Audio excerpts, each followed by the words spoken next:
My name is Tony Swanton. I'm a blacksmith. I make suits of armor and swords. My business is making weapons for movies, video games, television shows, commercials, all of that. Blizzard Entertainment has asked me to create an iconic weapon from the World of Warcraft lore. I'm really excited about this one. Doomhammer. According to Warcraft legend, the head of the Doomhammer was crafted by an orc named Gelnor from a pool of lava on Draenor. When Gelnor crafted an oak handle, Doomhammer was complete. Both the weapon and the name were passed down from father to son for generations. This version of Doomhammer is a little different from most of the ones that you've seen in the game. This actually has lava channels growing through it. I'm trying to figure out how we're going to give the effect of lava because we're all out of lava.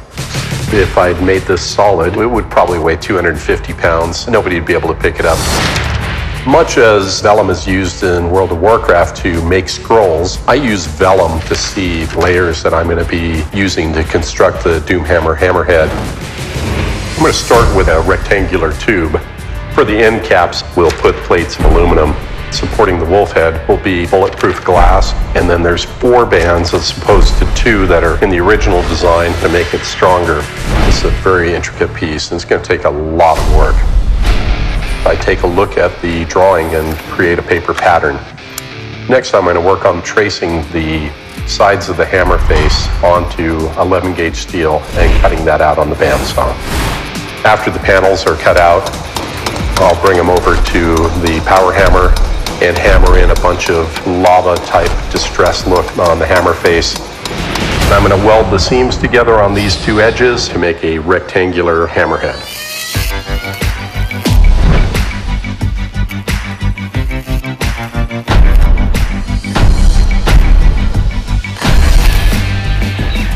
And then Brian will cut out the fire channels using the plasma cutter.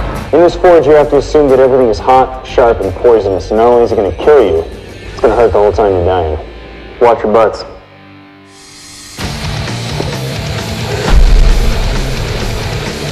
The plasma cutter can achieve temperatures of 45,000 degrees Fahrenheit. It vaporizes that metal underneath it and cuts a channel. After Brian has plasma cut the channels, we will take the scale and flash off using a die grinder. For the end caps of the Doomhammer, Brian will cut out 5/8 aluminum on the bandsaw. And then he'll bring it over to the vertical mill and mill out the fire channels. We send the aluminum out to get anodized, and they'll do a gold anodizing finish with red highlights. There's so many layers to it, and I have to make it glow. When I saw the artwork that Blizzard Entertainment supplied, it showed only 2 bands. The place you're going to hit with a hammer are these corners. So I'm going to reinforce these corners, adding 4 bands as opposed to 2. I'm just going to soften it at a red heat so I can forge it underneath the power hammer. And I'm going to take it to the anvil and bend a 90-degree angle. We've drawn the frost wolf on a sheet of steel. So I'm going to use a tool called a jeweler's saw. I'll carve in the details of the mane and the teeth on the Fordham disc grinder. That completes all the elements for the hammerhead. To begin the construction of the pommel, I'm going to take a 3-inch diameter round bar, put it into the forge and bring it up to a temperature of about 16 to 1800 degrees and smash it till it looks like the pommel that I want.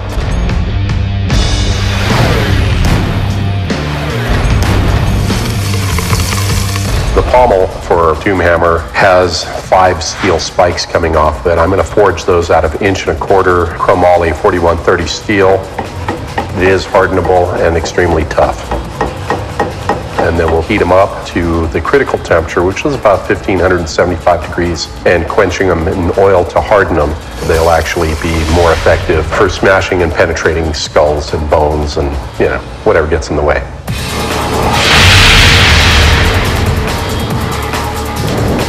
Once I'm done forging the spikes, I bring them over to the chop saw and cut them to length.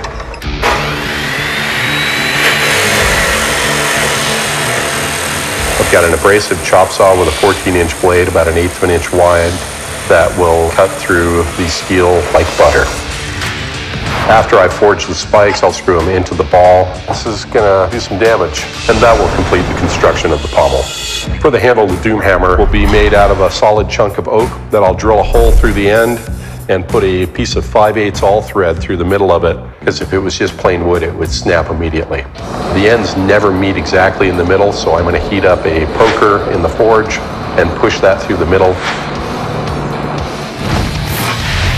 After I've drilled and burned the hole, I take it over to the belt grinder and give it a rough-hewn appearance. I'm trying to achieve the look of this handle being created with a knife or an axe, but I'm doing this with an abrasive belt. There's a design element in the Doomhammer handle that shows these little patchy pieces of metal. I had a tool that will impart dragon scales on it, and then forming the metal to wrap around the side of the handle, burning it into place. I'll bring it to the layout table and stain it to give it the appearance of an aged, old oak handle. That will complete the construction of Doomhammer's handle. The final assembly on this is very complex due to multiple layers. I've added 4 bands. I'm putting the final band onto the side just to make it that much stronger. I need to rivet things together. I need to bolt stuff together. It's a giant 3D jigsaw puzzle. And we're using Lexan, which is a bulletproof material. It's bolted and riveted throughout the interior. This way we can have the frost wolf floating in space in the fire. The final element to assembling Doomhammer is screw the pommel to the grip and then bolt the top of the hammerhead together. Done. What I've determined is we're going to use glowing lava-colored lights from the inside of the hammerhead to make lava channels glow. Yeah. This will create massive DPS. If I'd made Doomhammer solid, probably be close to 300 pounds. We'll weigh it up. Right at 50 pounds. Almost 300 hours working on this, but it's finally complete. Let's go crush something with Doomhammer.